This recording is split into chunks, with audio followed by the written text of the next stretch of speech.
News of the times, insane or evil. The 1901 murder of Emily Chapman at Hindhead. Welcome to News of the Times. Step inside one of Edwardian England's most chilling domestic tragedies. When Emily Chapman was found brutally stabbed in the quiet village of Grayshott, suspicion immediately fell on her husband Walter, a respected sub-postmaster and cabinet maker. But what drove a man to kill his wife in front of their 5 children? In this powerful episode, we explore the events of 1901 through original newspaper reports and court testimony, piecing together a harrowing tale of jealousy, delusion, and violence. Was Chapman suffering from madness or hiding behind it? And in today's end of episode further particulars segment, one kiss and the vicar threw a theological tantrum. The bride and groom got half an hour in purgatory for someone else's lips. As ever, if you've been so good as to like, subscribe, or mutter something encouraging in our general direction, we'd be most obliged. It greatly assists in keeping the drawing room heated and the newspaper archive well thumbed. Now, on with the episode. Betrayal, delusion, murder, and a brief intermission for ecclesiastical panting. Background. Emily Chapman first came to the village of Grayshott as a nurse. Her professional background and demeanour gave the impression of a respectable, quiet, and well-liked woman. She was known for her gentleness and reliability, particularly among neighbours and within the local community. Emily married Walter Gilman Chapman around 1892. The couple had 5 children together, the eldest about 6 years old and the youngest just 6 weeks old at the time of her death. Despite the large family, the marriage was deeply troubled. Eyewitnesses and family members noted frequent quarrels and episodes of severe domestic discord. Walter was described as having a violent temper and, at times, being uncontrollably angry. Emily reported left him at least once due to his behaviour, but had returned 2 months prior to the murder. A return, she allegedly said, marked the happiest period of her married life. Walter Gilman Chapman was, by all outward appearances, a respectable man, a cabinet maker by trade and a sub-postmaster by appointment. He lived with his wife and their 5 children in the quiet village of Grayshott in Hampshire. He was known locally as industrious and established, a man with a good family background and a solid place in the community. Chapman kept to himself more in recent years. He had taken to writing private notes, sometimes sealed envelopes marked to be opened in the event of his death, and had made 1 or 2 cryptic remarks to acquaintances that were quickly laughed off. Then came a sudden, almost disconcerting reconciliation. After a brief period apart, Emily and the children returned to the family home. Neighbours remarked how content she looked. She told one friend it was the happiest the marriage had been in years. Less than 2 months later, she was dead, killed in the most violent and unfathomable way imaginable. And at the centre of it stood Walter Chapman, quiet, composed, and strangely calm. Grayshott was the sort of village where nothing much happened. At least, not the sort of things that filled newspaper columns.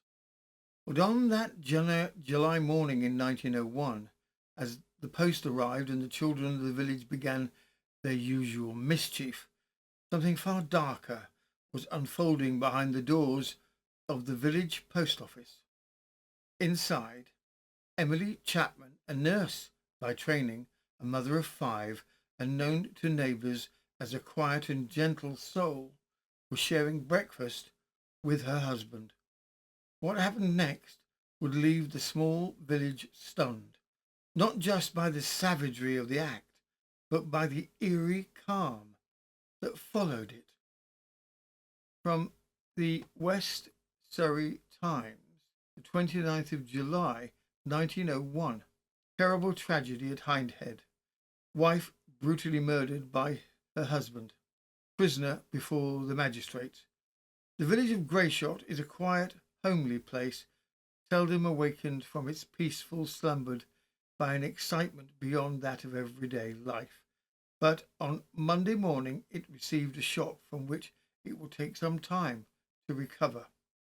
The news that Mrs. Chapman, wife of Mr. Walter Gilman Chapman, cabinet maker and builder and sub-postmaster, had been murdered by her husband spread very quickly, and eager inquiries were made as to how the deed was committed.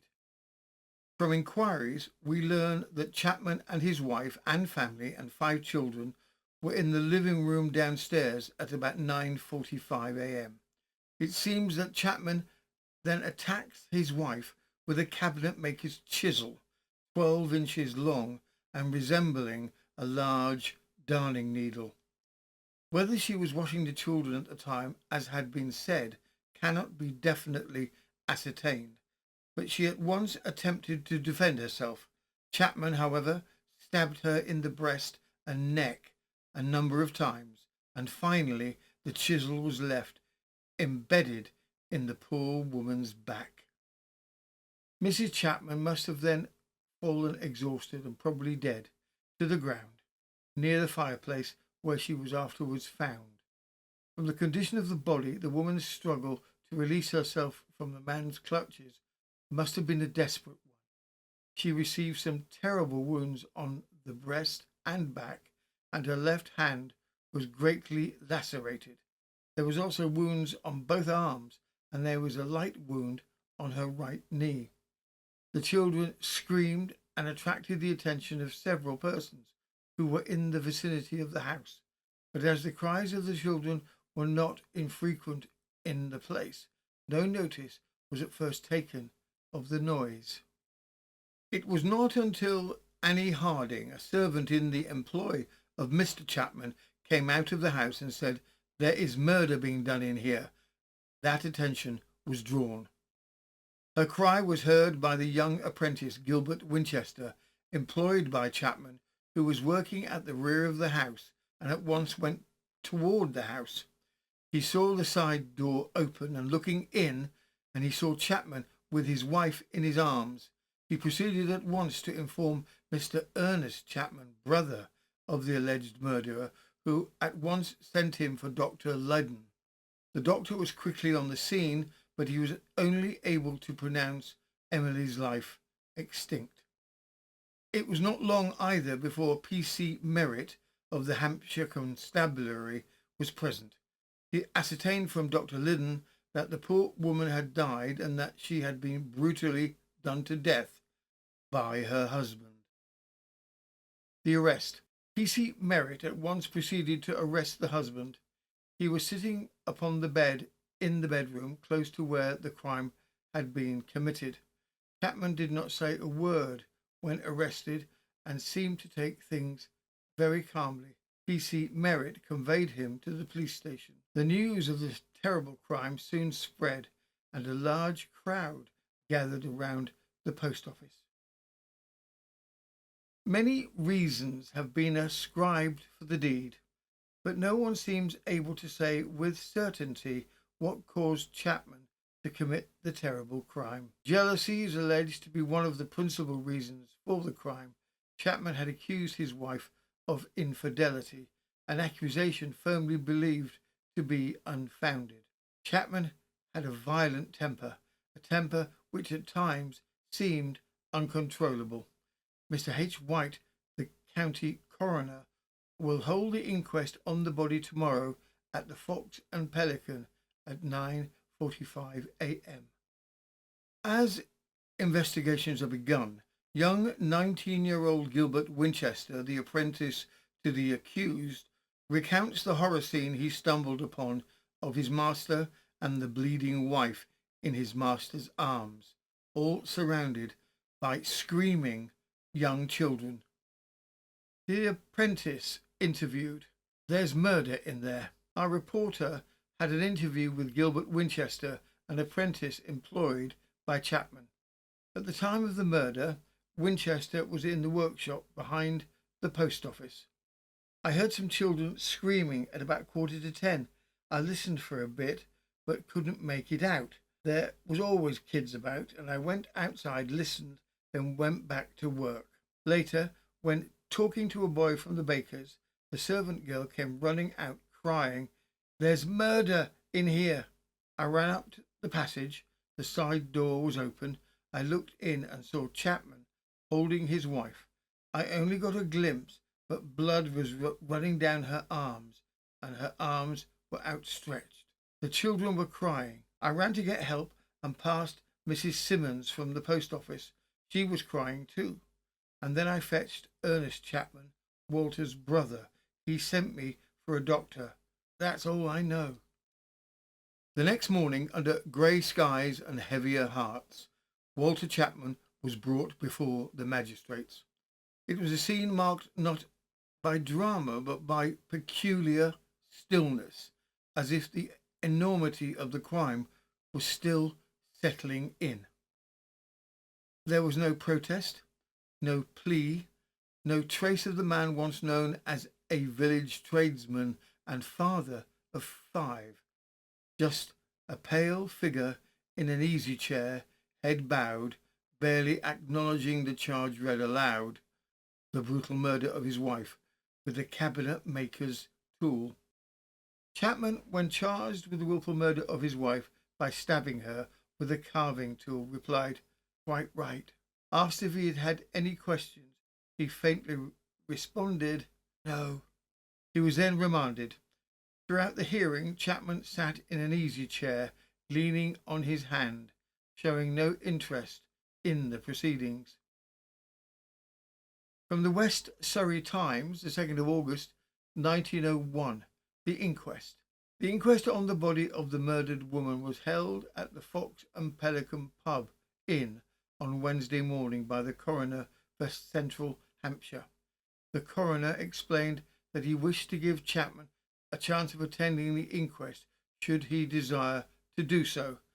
No such desire was expressed either by the jury or by Chapman. The servant's story.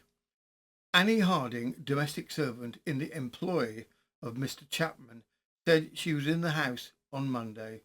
She laid the breakfast in the kitchen, deceased and her husband partaking of it together. Witnesses had breakfast with them. Mrs. Chapman sent her upstairs to get clothes for the baby, and Mr. Chapman passed her on the stairs. Whilst upstairs, witness heard the children crying, and she at once ran downstairs with the clothes she had been sent for. On going into the room, she found the baby on the floor, and Mr. and Mrs. Chapman were struggling. Mrs. Chapman had some blood on her clothes at the time. Witness noticed that Mr. Chapman had something in his hand, but he couldn't say what. Witness did not see Mr. Chapman strike the deceased. She did not hear either of them speak to the other. Witness was frightened and ran out with the baby and saw Gilbert Winchester coming toward the back door, and she called to him. But as the police probe into the antecedents of the family, it is clear that there were shadows long before Monday's cries. Walter Chapman's brother Ernest had seen the storm gathering. He'd witnessed the rows, bitter, volatile arguments that left no doubt something dangerous simmered beneath the surface. Accusations flew, unfounded and relentless. Delusions, perhaps, or something more disturbing still. She left him then, took the children and fled. But just 2 months ago she returned, and by all outward appearances peace had settled over the household. Some even said they were happy again, but happiness in this case may have only delayed the inevitable. Previous quarrels. Ernest Henry Chapman, brother of the accused man, stated that he was a builder. Deceased was his sister-in-law. His brother was a sub-postmaster and a carpenter and a joiner. At times there had been real unpleasantness between her and her husband. About 5 or 6 months ago, witness went to their house and they were having a terrible row. The accused was calling her everything and was accusing his wife of immorality and seemed very excited. Witness tried to calm him and told him he thought he was suffering from a delusion. He told him that he had never proved her guilty. Witness also reminded him of the text, "Vengeance is mine," and the accused man then said, addressing his wife, "That's the text that saved you from having a bullet through you." Soon after this, the deceased ran away from her husband, taking the children away in a cab. She returned to him about 2 months ago. Since then, they had been getting on very well and had been wonderfully happy. The death scene. On Monday morning, at about 9:45, Gilbert Winchester called witness, and from what he said, rushed into the sitting room of his brother's residence. He saw the deceased lying at the corner of the table, huddled up. On entering the room, witness saw no blood, but on kneeling down and picking her up in his arms, blood came from her. She groaned a few times and then expired. There was blood all about her and in the room. The accused man was upstairs when witness entered the room, and he saw him afterwards downstairs. Witness did not notice a knife or anything about. He unfastened the deceased's clothing, which was saturated with blood. About 5 minutes afterwards, the witness saw the accused man at the bottom of the stairs in charge of a policeman. Witness said, "Oh, brother, what did you do this for? You had no business to send her into eternity like that. Why did you not go away or send her away?" Witness believed that before he, witness, spoke to him, the accused man said, "Don't think too bad of me." He said nothing else. But emotion alone would not tell the story. The doctor's findings would lay it bare. Dr. Arnold Liddon arrived at the Chapman residence just before 10. Emily lay slumped in her brother-in-law's arms, her body still, her dress soaked through, and at first glance it was obvious that she was already gone. Yet the horror was far from over. There were wounds, many wounds, across the chest, the arms, even the thigh. Some were shallow, others had pierced bone, and one had been delivered with such force it drove the blade 4 inches deep into her back.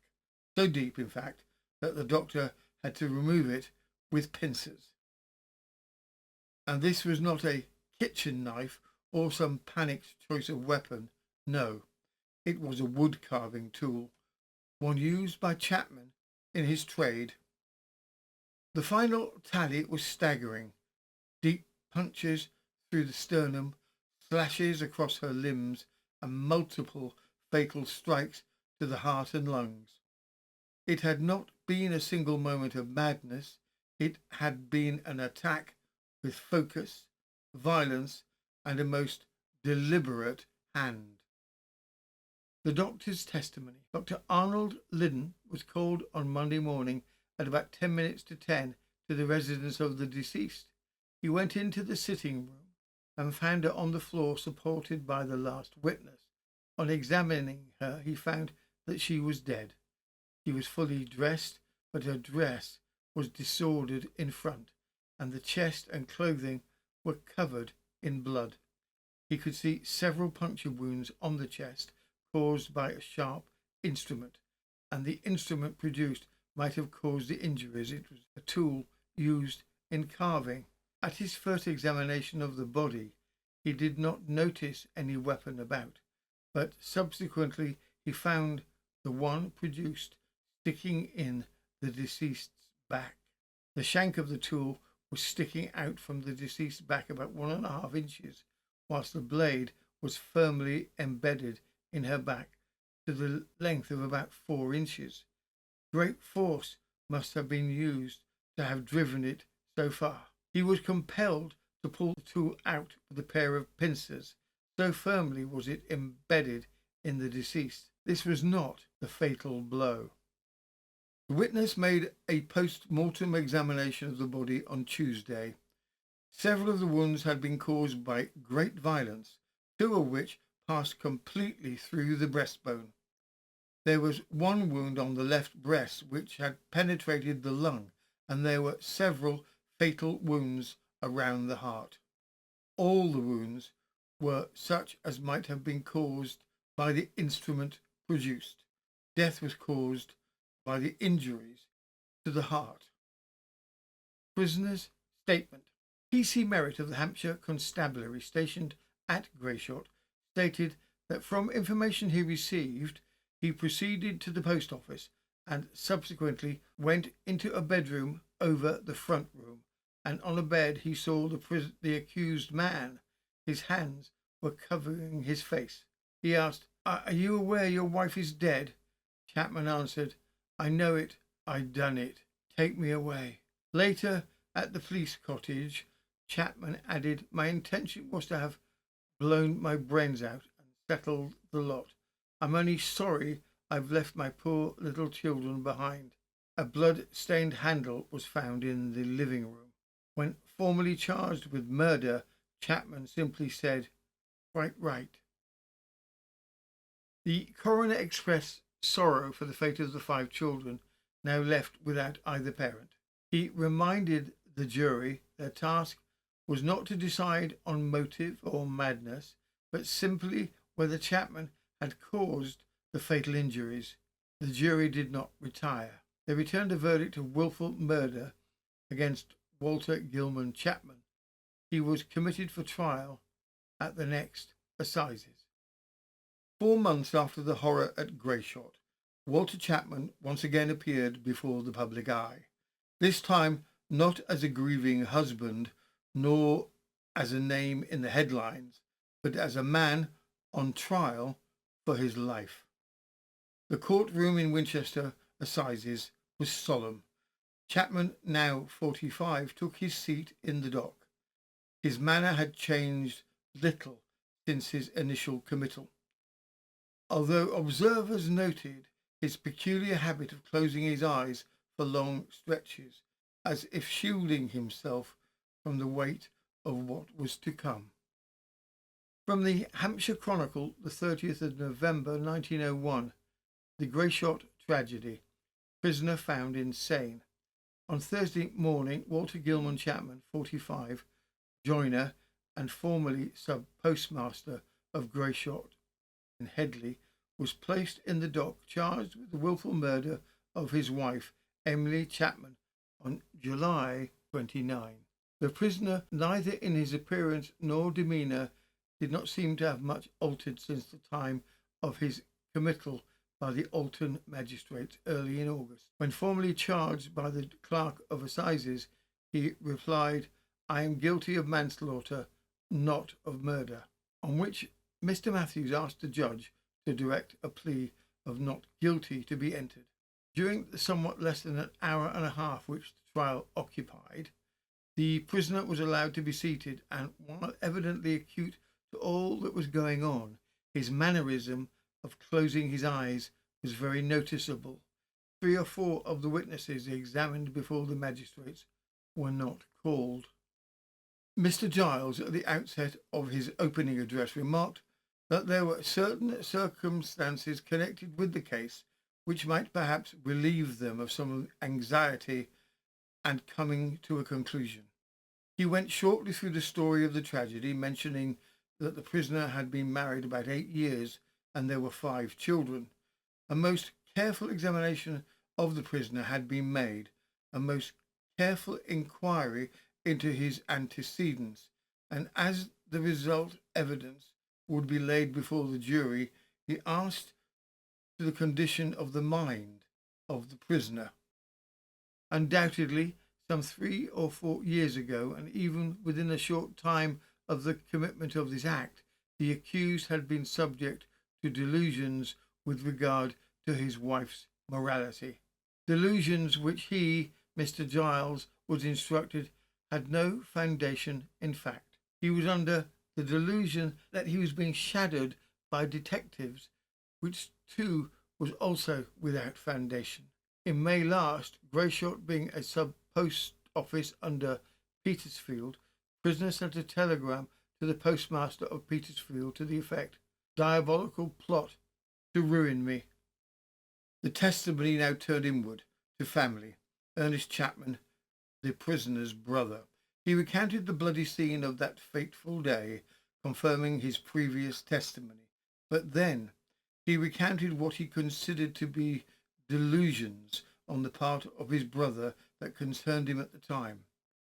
For some time, Ernest said Walter had seemed different, not in ways that raised alarm at first, but in odd convictions and growing delusions.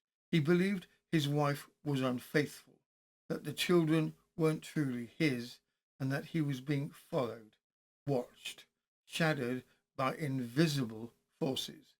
There had never been a shred of proof of any of it, and yet to Walter it was all disturbingly real. Ernest Chapman, brother, said the prisoner was a joiner and carpenter and sub-postmaster, and he'd been married about 8 years and had 5 children. He stated, "I've noticed for some time past, 3 or 4 years, my brother has been very strange in his manner. He suffers from delusions, and prominent was that illusion that his wife was unfaithful. He also thought the children were not his children. There was not, to my knowledge, the slightest foundation for this, but to my brother it was quite a reality. He has also been under the delusion that there was a conspiracy against him, and that he was watched wherever he went. Another delusion was that he was shadowed by detectives." He continued, "In May this year, he handed me an envelope sealed and inscribed, 'To be opened and case upon my death, W.G. Chapman.' I have since this occurrence opened the envelope and found in the contents evidence of delusion after delusion." Mr. Matthews went on to state that the document purported to be a will, and it commenced, "I, Walter Gilman Chapman, being of good health and sound mind." It set out there was a conspiracy to ruin him. The document went on, "Last but not least, my late wife can answer this question." Mr. Matthews pointed out as significant that the expression late was used, although the document was written in May. He quoted, "She holds their character in her hands, a woman deceitful and deep as hell. I was ignorant." Then coming to the testimony part of the document, the children to be left apparently without anything. The prisoner had signed the document, and it was attested by one witness. As the trial drew towards its most decisive moment, the weight of expert testimony came to bear. Dr. Liddon of Grayshott, the same physician who had been called to the blood-stained home that July morning, returned to the stand. He confirmed again the brutality of the murder: 12 puncture wounds, 2 piercing the heart, a carving tool embedded so forcefully in Emily's back that it had to be removed with pincers. Death, he testified, must have followed within moments. But it was what the doctor said next that shifted the tone of the courtroom. Dr. Liddon revealed that Walter Chapman had been on his radar for years, as far back as November 1898. He'd seen the deceased Emily too. She confided that Walter had grown increasingly unstable, claiming the children weren't his, insisting he heard noises after dark, and for years Dr. Liddon said he had worried for Chapman's sanity, but there was never quite enough evidence to have him committed. Dr. Liddon of Grayshott deposed that on the morning in question he was called and went into the living room where he saw Ernest Chapman holding the deceased as described. She was dead. He continued, I have seen the prisoner from time to time since November 1898, in which month he came to me and made accusations against the deceased woman, alleging that men came around the house at night and threw stones at the window, that he would have to get detectives from London to assist him and watch his wife. I thought this man so strange at the time that I made a note of it. The note was to the effect that the prisoner had come to consult him privately. Either he was suffering from delusions or else his wife was a very wicked woman. He complained that men came to his house, pulled the timber about and struck matches, and the doctor added he talked in an excited manner. Witness continuing said, about this time I had occasion to see the deceased, who told me her husband had been very strange for 3 or 4 months, saying that he was not the father of the children and that he heard noises at night. I've ever since been anxious about the prisoner's mental condition, but I have never been able to certify him. If I had got a little more evidence, I should have certified him as insane.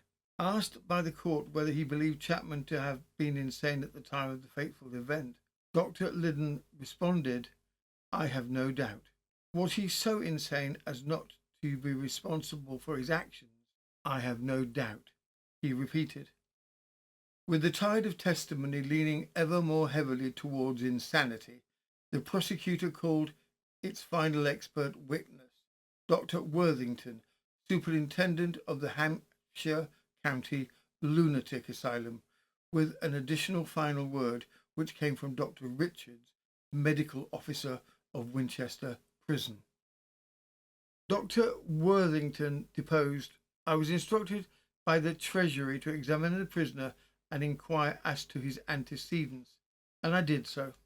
I first saw the prisoner on October the 9th, and I reported to the Treasury on November the 18th, which was the last day I saw him.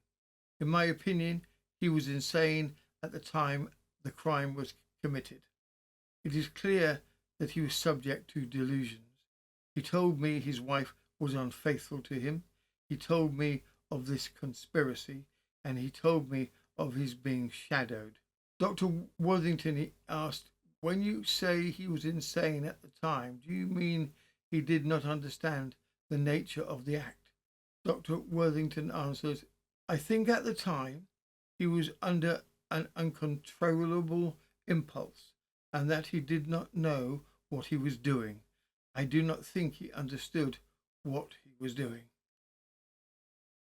Mr. Richards, the medical officer of His Majesty's Prison in Winchester, deposed, the prisoner has been under my observation since July the 30th.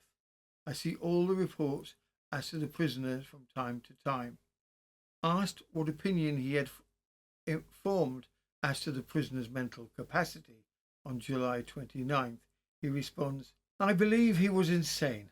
I believe he was acting under impulse that he was unable to control by reason of this mental defect. And so the final words fell to the judge. Addressing the jury, he guided them not through a maze of doubt, but through the now well-trodden path of expert testimony. There was no question that Walter Chapman had killed his wife. The evidence was irrefutable. The only question was whether, in the eyes of the law, he could be held responsible for that act. The jury were asked to return a dual finding, that Chapman had indeed committed the act, but that he had not been of sound mind when he did so. The grim business of justice, or what remained of it, was nearly complete. The judge, addressing the jury, said they would probably be of an opinion that the prisoner committed the act he was charged with, and that of causing the death of his wife by stabbing her. And if so, the only question would be, was he at the time he committed the act responsible in law? Dr. Worthington, a gentleman of great experience, had carefully considered the case and was of the opinion that the prisoner did not know the difference between right and wrong, and did not know the quality of the act, did not know what he was about, and therefore he was not responsible in law. Then Dr. Liddon said he was acting under an uncontrollable impulse, and Dr. Richards agreed in that expression of opinion, although these two gentlemen would not go quite so far as Dr. Worthington, who had expressed the clear opinion that the prisoner did not know the quality of the act. This being so, the jury would find the prisoner committed the act charged, but that at the time he was not responsible for his actions. The jury had been consulted a minute or two, but one of the jurymen asked if there was hereditary insanity in the prisoner's family. His lordship said that would not affect the question at the time. The jury then found a verdict of guilty, but that the prisoner was at the time of committing the act insane and not responsible in law. The judge directed that the prisoner should be detained in Winchester prison pending His Majesty's pleasure. The prisoner momentarily covered his face with his hand, then led from the dock. Subsequently, on the application of Mr. Giles, his lordship gave an order that the prisoner's two brothers and his sister should be allowed an interview with him. Postscript. Emily's tragic death shocked the peaceful village of Grayshott. Local reporting painted her as a devoted mother, an undeserving victim of her husband's alleged insanity, and a woman who had tried to maintain her family despite considerable personal risk. At the inquest and later at the trial, her death was repeatedly described as one of the most painful cases the region had seen. Walter Chapman is remembered not only for the brutality of his act, but for the devastating psychological disintegration that preceded it. While declared legally insane, the case remains one of the most disturbing domestic tragedies of Edwardian England, particularly because of the innocence and vulnerability of both his wife and children. Further particulars. Let us briefly rewind to a gentler scandal, one involving no murder, no mayhem, and certainly no carving implements. Just a best man with a bit too much enthusiasm and a clergyman armed with the deadliest weapon in any church, a well-timed sulk. What happened when a kiss comes too soon? In 1894 Essex, the answer was penance, public, prolonged, and deeply awkward. From the Flintshire Observer, the 12th of April, 1894, an Essex clergyman has adopted a novel form of punishment for kissing.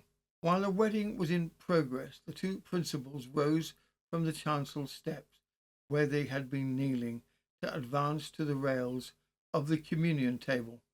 The best man, though the ceremony was over, and in accordance with an old Eastern County custom, he kissed the lady. The officiating clergyman was much shocked at this conduct and showed his displeasure by punishing not the indiscreet best man, but the bride and the bridegroom, for he suspended the ceremony for half an hour. At the end of the time of penance, the proceedings were concluded and the married couple were sent away. That concludes this episode of Insane or Evil, the 1901 murder of Emily Chapman at Hindhead. If you found today's proceedings suitably sobering, perplexing, or just the right amount of grim, consider subscribing or liking or sharing with your most respectable acquaintances. It's the modern equivalent of a calling card and much less trouble when arranging a séance with the editor. This has been News of the Times, and I am Robin Coles, part-time historian, full-time umbrella cataloguer, and unofficial spokesman for the League of Alarmed Butlers. Until our next curious case, we remain yours in ink and inquiry.